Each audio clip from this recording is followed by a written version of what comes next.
The victory in the presidential elections in Iran, which took place on Friday, June 18, was won by the head of the Iranian judiciary, Ebrahim Raisi. A little more than 60% of Iranians who came to the polling stations voted for him. The 48% turnout is the lowest in the history of the Islamic Republic, which was formed after the 1979 revolution. Raisi is considered a protege of the conservative part of the Iranian elite, and, despite his undeniable victory, experts outside Iran believe that the passivity of voters indicates a deep crisis of confidence in the ruling regime. Ibrahim Raisi was born in 1960 in the city of Mashhad, the second largest city after Tehran. His father was an Islamic theologian, and Raisi chose the same field of activity. After the 1979 revolution, when theologians became closely involved in the development of a new legal system, Raisi made a fast-paced legal career. At the age of 21, he was the prosecutor of two large cities, located about 300 kilometers from each other, and the leader of the Islamic Revolution, Ayatollah Khomeini, himself was engaged in teaching Raisi and his colleagues. When Raisi was 25 years old, he took over as deputy prosecutor of Tehran. Perhaps the main event in Raisi's life before being elected president came 3 years later, when he is believed to be among the 4 judges who sat on the so-called killing commission. They carried out the order of Khomeini to kill several thousand opponents of the regime, most of whom represented the left-wing radical organization of the Mujahideen of the Iranian people.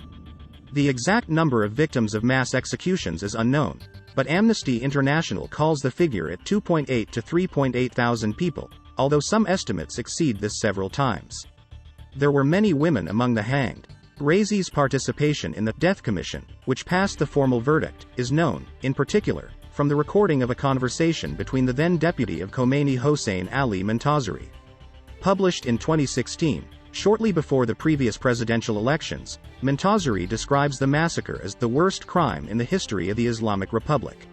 Raisi is heard asking Montazeri to grant him the right to kill 200 more people, and he abruptly refuses, with which Raisi immediately agrees.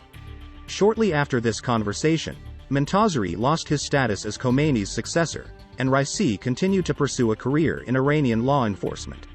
He does not comment on his participation in the killing commission, but claims that the executions were carried out in accordance with the will of Khomeini. The official position of the Iranian authorities is that those killed were terrorists and hypocrites. In 2019, the United States imposed personal sanctions on Raisi for human rights violations. As president, Raisi, who has a reputation for being an extreme conservative and repressive, will succeed Hassan Rouhani, whom he lost in the 2017 election. Rouhani, who ruled since 2013, on the contrary, was considered a liberal, and with his election in Iranian society they pinned the hope that the country would come out of international isolation and the weakening of economic sanctions. Indeed, in 2015, Iran managed to conclude a nuclear deal, but Rouhani's second term came during the reign of Donald Trump, who immediately outlined a tough anti-Iranian position. But the most important thing is that the power of the president in Iran is seriously limited, and not by the parliament, as in some Western countries, but by the clergy and personally by the supreme leader of the country, who is the head of state. After the death of Khomeini in 1989, Ayatollah Ali Khamenei was elected to this post for life, by a special college of the most authoritative theologians, who holds him to this day. Raisi is considered his confidant.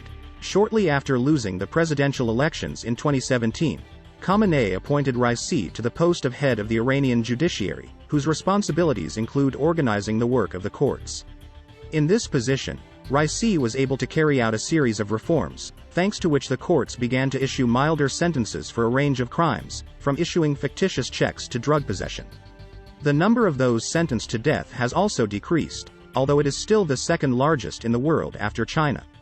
Raisi builds both of her election campaigns on anti-corruption slogans. It is corruption, along with U.S. sanctions, that is considered the main problem of Iranian society. At the same time, the election of Raisi was predetermined by a tough screening of his opponents, undertaken by the Guardian Council of the Constitution, which has the right, at its discretion, to remove candidates from voting.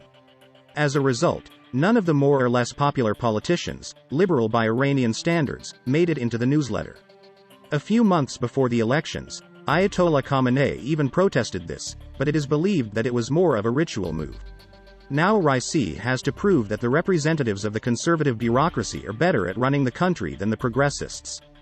This will not be easy in the face of great apathy in society, which resulted in a failed turnout, despite Khamenei's direct appeals.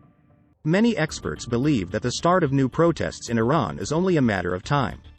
The most important task of the new leadership of the country will be to establish contacts with the Joe Biden administration.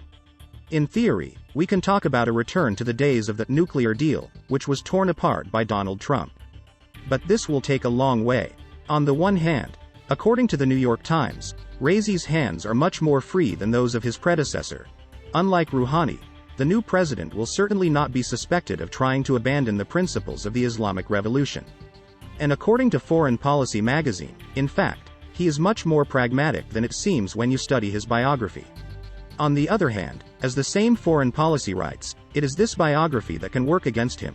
Supporters of a hard line against Iran in the West and in Israel will most likely sabotage attempts to reach an agreement with the person who is believed to be responsible for the massacres. In addition, Iranian conservatives traditionally lack experience and subtlety in conducting foreign policy affairs.